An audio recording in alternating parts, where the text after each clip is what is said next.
여러분들은 어떻게 춤을 추고 살고 계십니까? 아이고 목사님 무슨 말이세요? 제 나이가 지금 몇인데, 내 나이가 몇인데 지금 춤을 추면서 지금. 근데요 여러분, 제가 한국은 좀 그럴 것 같아요. 아무래도 보수적이고 하니까. 근데 이렇게 미국에 오니까 제가 참 놀란 게 뭐냐면 그때 아동부 아이들 데리고 그때 이렇게 비치에 갔었는데, 그쪽이 이렇게 해변가 파크랑 같이 있습니다. 그래서 바베큐도 해 먹고, 이제 그때 토요일 날 이렇게 아이들도 많이 같이 참석하고 해서 많은 사람들이 이렇게 나왔었는데, 그곳에서 막 이렇게 스페니시 같아요. 분명히 사실 막 음악을 틀어놓고, 제가 봤을 때는 그렇게 사실 아름다운 몸매도 아닌 것 같고, 조금 나이도 많으신 분 같고, 춤과는 뭔가는 좀 거리가 있어 보이는 분 같은데, 뭐 본인들 이렇게 음악을, 스페니시 그 흥겨운 음악을 틀어놓고 막 몸을 흔드시면서 이렇게 춤을 추시더라고요. 저는 깜짝 놀랐습니다. 야, 이것이 바로 미국이다. 자유분방한 그 모습이 참 저는 부럽더라고요. 어쩌면 우리는 적은 나이인데 너무 나이가 들어버렸을 수도 있고, 혹은 너무 나이가 많은 분들은 너무 나도 모르는 사이에 너무 늦게 깨달아 버린 것들이 있진 않나 싶습니다.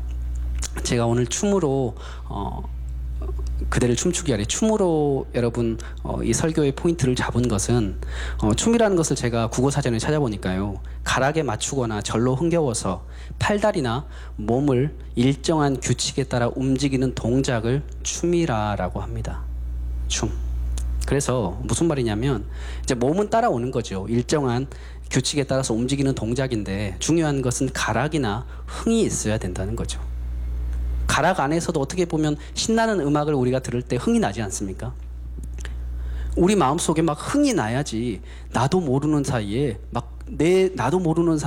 내 몸이 반응을 하기 시작하더라는 겁니다. 여러분, 칭찬은 고래도 춤추게 한다라는 책 혹시 들어보셨나요? 여기에 보면 동물이, 고래가 춤을 추는 이야기가 나옵니다. 무슨 말이냐면, 이 책의 저자인 주인공이 고래쇼장에 갔습니다. 고래쇼장에 갔는데 그곳에서 놀라운 것을 보게 되죠. 무엇을 봅니까? 수면 위에 3m나 되는 그 밧줄을 매달아 놓고 고래가 그 위를 점프해서 넘어가는 거예요. 엄청난 거죠. 그러기까지 얼마나 많은 그런 훈련과 그 조련사에 얼마나 그런 그 피와 땀과 눈물이 있었겠습니까? 그런데 이러한 3m나 되는 그 높이로 고래가 점프를 할 수 있었던 것은, 처음부터 고래가 그렇게 점프를 할 수 있었던 것은 아니었겠죠. 중요한 것은 조련사와 고래의 사이에 형성되어지는 것이 신뢰 관계, 믿음의 관계가 있어야 고래는 조련사를 믿게 되고, 조련사는 그 믿음과 신뢰의 관계로 고래를 잘 이끌어주는 것입니다. 그런데 그 신뢰의 관계를 형성하게 되는 것이 무엇인가 보니까 바로 격려였다라는 것입니다. 위로였다라는 것입니다. 처음에는 밧줄이 3m 높이가 아닙니다. 수면 아래에 밧줄을 매달아 놓고 고래가 그 위를, 조련사의 지시에 의해서 그 위를 넘어가기만 하면 고래를 칭찬해주고 격려로, 포상으로 물고기를 주고, 그러면서 고래는 위로를 받는 거죠. 조금씩 밧줄의 높이를 올려갑니다. 조금씩 높여가면서 계속해서 격려를 하고 위로를 하고 포상을 하는 거죠. 수면 위로 올라가고요. 수면에서도 10cm, 20cm, 1m, 2m, 3m 높이까지 올라갔을 때 고래와 조련사와의 그 신뢰의 관계, 격려가 있었기 때문에 그런 어떻게 보면 과학적으로 이해하기 어려운 신비한 에너지가 발생이 되더라는 것입니다.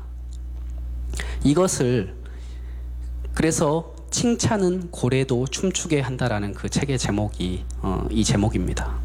이것을 인간관계로 가지고 와서 동물도, 고래도 칭찬과 격려 앞에 춤을 춘다면 사람 또한 마찬가지지 않겠는가 해서 가져온 반응이 바로 고래 반응이라고 하는 이런 단어가 있습니다. 고래 반응.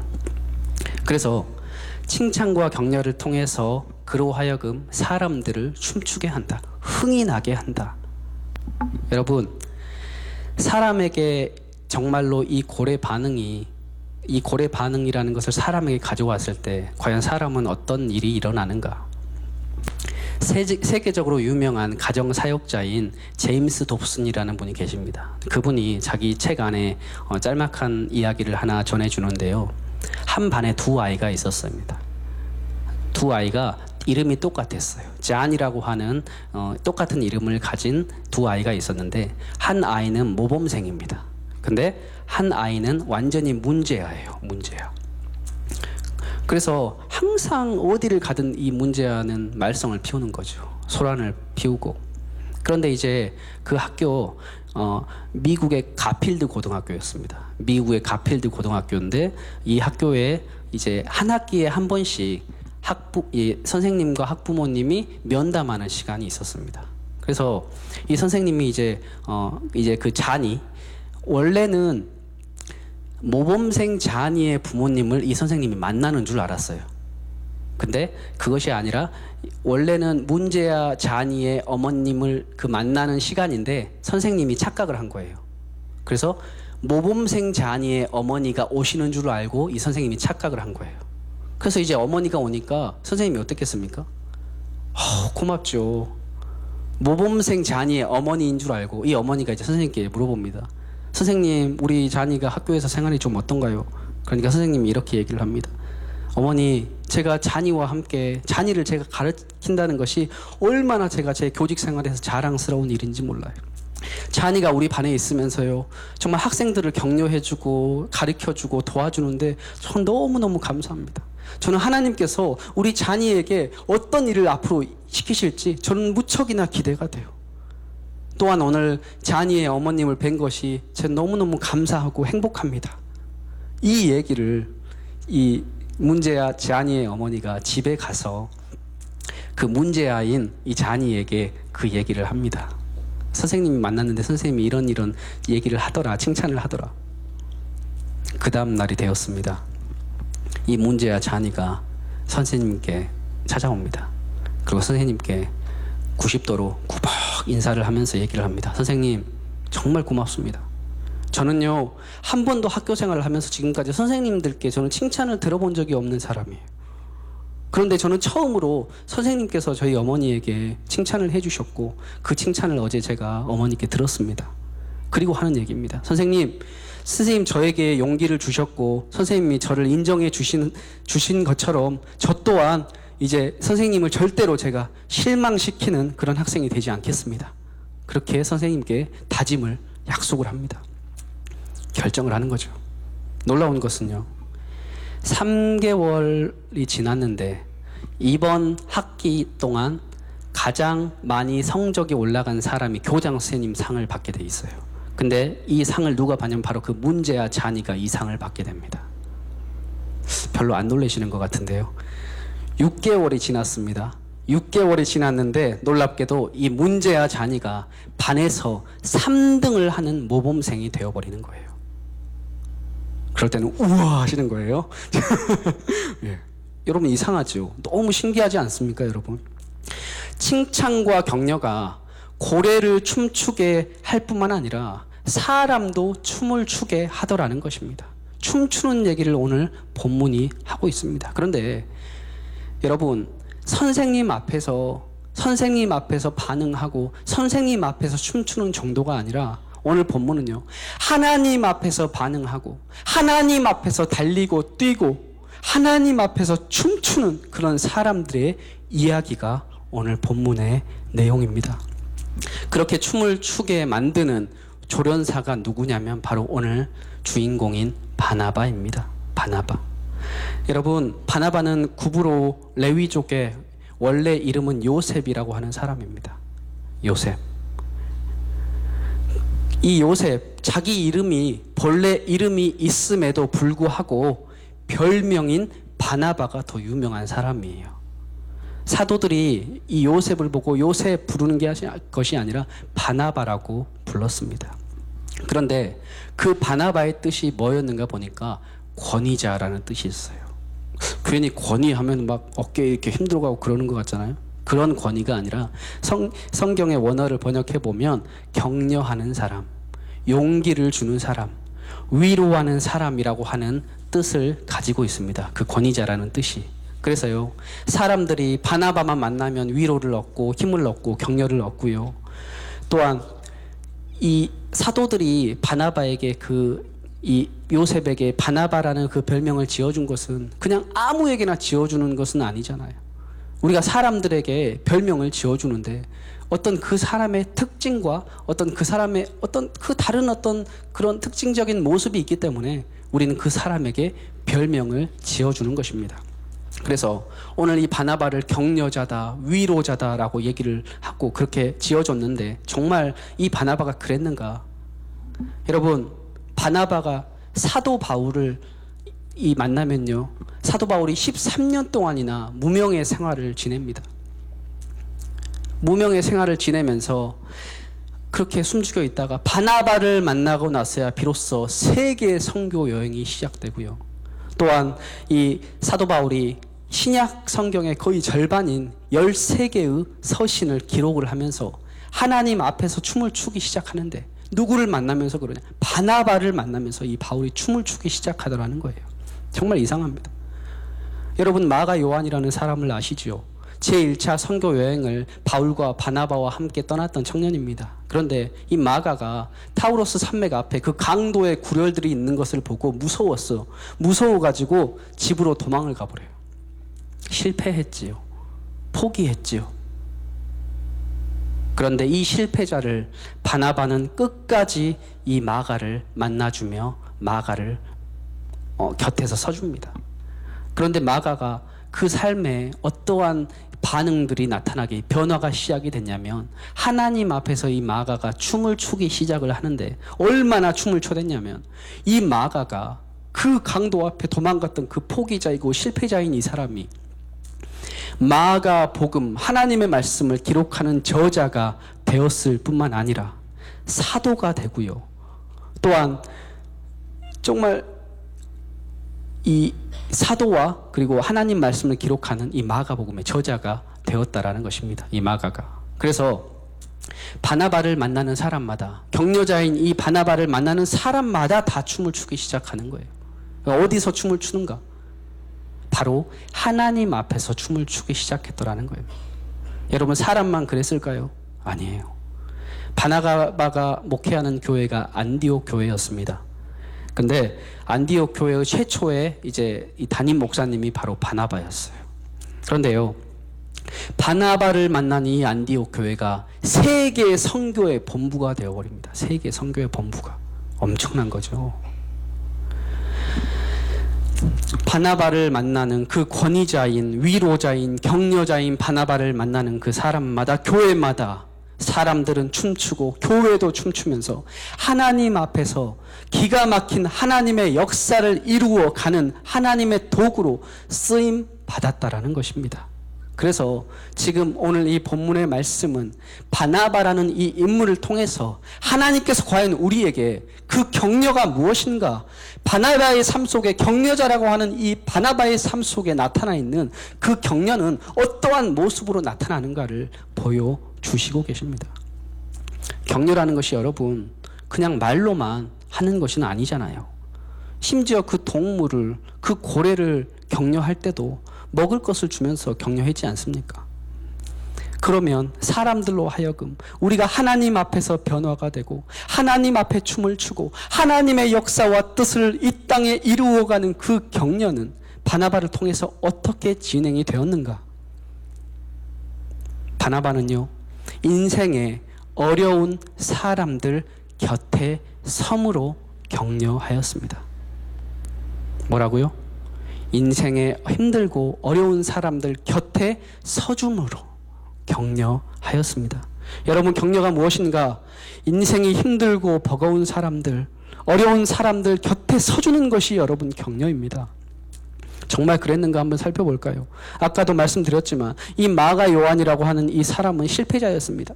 세계의 선교의 여행을 시작할 때 도망간 사람이었습니다. 그런데 이 사람 곁에 이 바나바는 서주었습니다. 누구는 안 된다고 하죠. 사도 바울은 이 사람은 안 된대요. 2차 선교여행, 두 번째 선교여행을 갈 때에 이 마가가 같이 가려고 했는데 바울은 절대 안 된대요.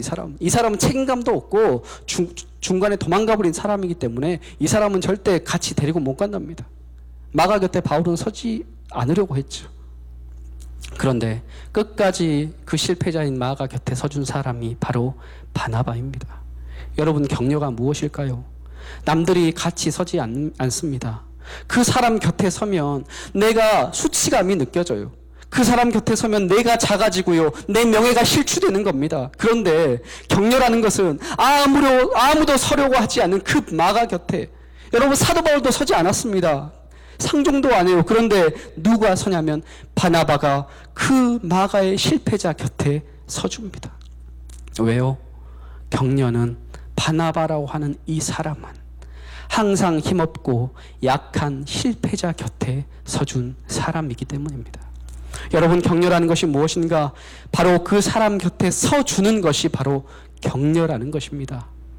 여러분, 세계 선교의 그 역사가 시작이 되었던 안디옥 교회를 살펴보면 이 바나바가 어떻게 격려했는지 나옵니다. 첫 번째 모습, 예루살렘에 여러분 교회가 있었지요. 우리 예루살렘 교회는 유대인들로만 구성이 되어 있는 교회였습니다. 그런데 유대인들끼리만 모여 있는 그 예루살렘 교회에서도 사도행전 6장에 가보면 이 헬라파 과부와 히브리파 과부를 구제하는 그 구제의 문제 때문에 갈등이 일어납니다. 같은 민족들끼리 모여도 그렇게 분쟁이 일어나더라는 겁니다. 그런데 여러분, 안디옥 교회는 어떤 교회입니까? 이방인들이 모여 있습니다. 유대인과 이방인과 헬라인들이 구성된 최초의 이방 교회가 바로 안디옥 교회입니다. 말씀 볼까요? 사도행전 3장 1절입니다. 13장 1절에 안디옥 교회의 선지자들과 교사들이 있으니 곧 바나바와 니게르라 하는 시므온과 구레네 사람 루기오와 분봉왕 헤롯의 젖동생 마나엔과 및 사울이라 라고 얘기합니다. 여러분, 니게르라 하는 이 시므온, 이 사람은요 흑인입니다. 흑인. 그리고 유대인이 아니죠. 흑인. 그리고 이 니게르 시므온 흑인이고요. 그 다음에 구레네 사람인 루기오, 이 사람은 아프리카 사람입니다. 구레네 사람 루기오는 아프리카 사람. 또 누가 등장합니까? 분봉왕인 헤롯의 젖동생인 마나엔이 등장해요. 이방인의 헬라에다가 왕족까지 여러분 등장을 합니다. 여러분, 이 안디 교회의 지금 구성 멤버가 어떻게 지금 이루어져 있습니까? 다 이방인으로 대부분 이루어져 있습니다. 그런데 여러분, 문제가 있습니다. 문제가 뭐냐면 유대인들은 이방인을 어떻게 취급을 했냐면 개처럼 취급했습니다. 개처럼. 이방인들은 상종도 안 해줍니다. 갈라디아서 2장 11절에 보면은요, 없습니다. 사도 베드로가 이방 전도를 하다가 이제 밥을 같이 이방인들하고 먹는데 이 유대 사람들이 보낸 야고보 사도가 이 베드로를 찾아옵니다. 그때에 사도 베드로가 얼마나 창피한 일을 합니까? 갑자기 식사를 하다가 그 자리에서 벌떡 일어나서 숨어버립니다. 왜? 이방인들과 함께 밥 먹는 것 자체가 유대인들이 보면, 내가 그 사람 곁에 서 있다는 것을 보면 내 명예가 실추된다는 거예요. 그래서 베드로는 그렇게 숨어버립니다. 여러분, 내가 작아진다는 거죠. 그런데 여러분, 곁에 선다는 것이 얼마나 힘든지 몰라요. 잘난 사람 곁에 서는 거는 쉽죠. 그거 못한 사람 어디 있겠습니까? 나까지 더 잘난 사람 되는 것 같고, 나까지 더 멋져지는 것 같고. 하지만요, 나보다 더 못난 사람, 그냥 별로 상종하기 싫은 사람, 그 사람 곁에 서준다는 건요 정말 여러분 어려운 일입니다. 그런데 이방인들이 모여있는 그 안디옥 교회에 바나바와 함께 서주었다라고 합니다. 담임 목회를 하면서 이 이방인 교회, 안디옥 교회 그 성도들을 챙깁니다. 그것이 바로 그들에게 격려가 되었다라는 것입니다. 여러분, 절대로 격려는 말로만 하는 것이 아닙니다. 잘 될 거예요. 힘내세요. 훌륭합니다. 그렇지만 성경은 한 단계 더 얘기합니다. 내가 정말 그 사람 곁에 서 주었을 때, 그 사람이 정말 창피한 사람이고, 그럴 때에 내가 그 사람 곁에 서주는 것이 그 사람에게 힘이 되고 격려가 된다라는 것입니다. 여러분 삭개오 아시지요? 삭개오 어떤 사람입니까? 유대인들이 전부 다 멸시천시한 사람, 민족의 피를 빨아먹은 매국노 아닙니까? 삭개오. 그런 사람, 모든 사람들이 손가락질하고 상종도 안 하는 사람, 의심의 눈초리로 바라봤던 그 삭개오를 어느 날 예수님께서 그 삭개오의 곁에 가서 함께 그의 집에 가서 식사를 해주고요, 뿐만 아니라 함께 잠을 자줍니다. 그날 그 집에서 잘 때에 삭개오는 예수님을 만나고 나서 그 안에서 하나님 앞에서 이제 이 사람이 춤을 추기 시작하는데, 어떻게 어느 만큼 춤을 추던가요? 재산의 반을 팔아서 가난한 사람에게 나눠주고요, 자기가 토색한 것에 4배나 그것을 갚았답니다. 여러분 요새 말로 말하면 뱅크럽입니다. 파산입니다. 여러분 파산. 그 재산이 다 그 재산 아닙니까? 삭개오의 재산이. 하지만 삭개오가 하나님 앞에 춤을 추게 된 그 이유가 뭐냐면, 너무 삭개오는 외로웠다라는 거예요. 아무도 내 곁에 서지 않았다라는 거예요. 그럴 때에 예수님께서 삭개오의 곁에 서주었을 때, 그것이 삭개오에게 격려와 위로가 되었다라는 것입니다. 격려를 받으니까 삭개오가 하나님 앞에서 춤을 추기 시작합니다. 수가성 여인은 아십니까? 남편이 5명이나 있는 여인입니다. 비참한 인생이죠. 너무너무 부끄러운 현실입니다. 너무 부끄러워서 자신의 과거를 숨겼습니다.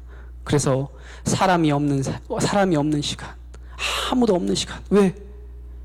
사람들 만나면 돌 던지고 손가락질하고 침 뱉고, 그러니까 사람들이 없는 그 시간에 물을 길르러 와야만 했던 그 불쌍한 여인, 불행한 삶을 살고 있었습니다. 그런데 아무도 그 여인의 곁에 서주지 않을 때에 그 시간에 예수님께서 그 여인의 곁에 서주시고요, 그녀를 하나님의 복음 안으로, 진리 안으로 예수님 초대를 해주십니다. 그럴 때에 그 여인은 변화가 되고 하나님의 복음을 전하는 사람으로 그 인생이 변화가 되기 시작하더라는 것입니다. 왜 그랬을까요? 격려를 받았기 때문입니다. 여러분, 격려라는 것은 절대로 말로만 칭찬하는 것이 아닙니다. 그 사람의 곁에 함께 서주는 것이 격려임을 믿으시기를 바랍니다. 오늘 이 본문 말씀에 바나바라는 이 단어의 원어가 무엇인 줄 아십니까? 이런 단어를 씁니다. 파라클레이오스라는 단어를 씁니다. 파라클레이오스. 그런데 이 파라클레이오스라는 단어가 어디에서 이 파생된 단어이냐면 파라클레토스, 파라클레오라는 단어에서 파생된 단어입니다. 파라클레오라는 말이 무슨 말이냐면, 파라라는 말은 곁에라는 뜻이고요, 클레오라는 말은 부르다, 곁에 서다라는 뜻입니다. 바로 이 바나바라는 그 사람, 파라클레이오스, 이 사람은 항상 그 단어의 뜻대로 항상 타인들의 그 곁에 서주며 힘들고 어려운 사람들 그 곁에 서 주었던 사람입니다. 파라클레토스, 여러분 이분이 누구십니까? 바로 헬라어로 보혜사라는 뜻이죠. 성령 하나님을 파라클레토스라고 말씀합니다. 그분이 어떤 분이십니까? 인간의 몸을 입으시고 죄인의 곁에 서주신 분이 바로 우리 하나님 아니십니까? 그것이 바로 우리 인간들에게 격려와 위로가 되었다라는 것입니다. 그래서 여러분의 가정 안에, 여러분이 일하는 그 일터에, 우리 하나님의 교회 한성교회 안에 그 격려자, 그 위로자 한 사람이 있으면 하나님께서 그 사람을 통해서 그 누군가를 춤을 추기 시작하시는데, 내 가정에 내 자녀가 춤을 추고요, 내 남편이 춤을 추고 내 아내가 춤을 추고 우리 한성교회의 그 약한 성도가 춤을 추기 시작하는데, 그 한 사람 격려자, 위로자가 있을 때에 가능하다라는 것입니다.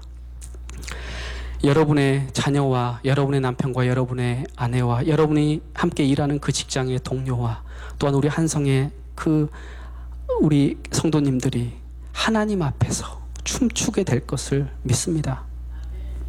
마지막으로 한 이야기를 끝으로 말씀을 정리합니다. 엘리자베스 발라드라는 분이 쓴 책이 있습니다. 고마워요 선생님이라고 하는 이 책이 있는데요, 이 책에 이런 내용이 나옵니다. 탐슨 선생님이라는 한 선생님이 계셨습니다. 그런데 그 선생님의 반 안에 한 아이가 있습니다. 테디라고 하는 그 아이가 있는데 그 아이에게 한 4가지 정도의 특징이 있었습니다. 한 가지는 뭐냐면 수업 시간만 되면 이 애가 그냥 멍하고 있는 거예요. 전혀 생각을 하지 않고 눈동자도 흐리고 그냥 멍하고 있는 거예요. 우리 목회자들은 이렇게 앞에서 설교를 하면 우리 알죠. 주무시지는 않지만 저분이 헛생각을 하는지 잘 따라오시는지. 여기는 안 계시, 여기는 없습니다. 그런 분 여기는 없는데 이제 혹시 다른 교회 이렇게 가보면 또 한 번씩 계시더라고요. 그런데 멍하고 있다라는 거예요. 그냥 멍청하게 멍하고 있어요. 넋놓고. 2번째 특징이 뭐냐면 이 아이가 씻지 않아서 그런지 냄새가 너무 나요. 그래서 반 친구들이 이 아이를 왕따를 시켜요. 가까이 오지를 않아요, 친구들이. 3번째 특징이 뭐냐면 시험을 보면 이 아이가 다 빵점을 맞습니다. 그래서 선생님들이 이 테디의 시험지, 테디 이름 딱 있으면 그냥 바로 시험지를 옆으로 치워 놓습니다. 왜? 당연히 빵점이니까. 이제 그러한 특징들이 이제 이 아이에게 있었는데 갑자기 이제 빵점인 이 시험지를 이 탐스 선생님이 바라보면서 갑자기 그 마음속에 뭔가가 이상한 그 기분이 드는 거예요.